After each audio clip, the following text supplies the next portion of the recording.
На завяршэнне выдання вернемся да найважнейшага хрысціянскага свята Вялікадня, якое адзначаюць сёння каталікі, грэка-каталікі і пратэстанты. У Ватыкане сваю першую велікодную імшу ў якасці пантыфіка правёў папа Лео XIV у традыцыйным «Орбі эт Орбі» пасланні гораду і свету. Ён заклікаў вернікаў не губляць надзеі, якая так цяпер патрэбная гэтаму свету, і перасцярог ад абыякавасці перад абліччам несправядлівасці, гвалту і зла.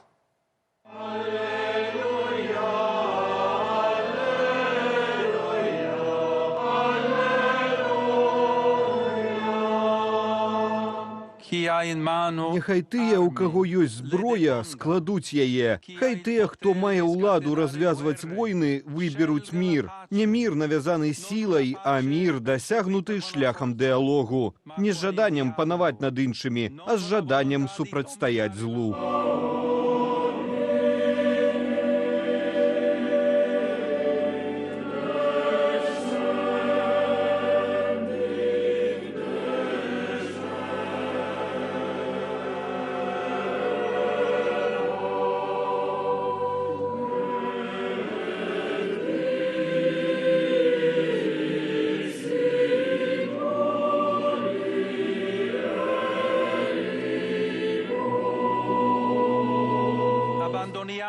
У гэты святочны дзень адмовімся ад усякага імкнення да канфлікту, панавання і ўлады і будзем маліць Господа дараваць ягоны мір свету, скатаванаму войнамі і адзначанаму нянавісцю і абыякавасцю, якія прымушаюць нас адчуваць сябе нямоглымі перад абліччам зла.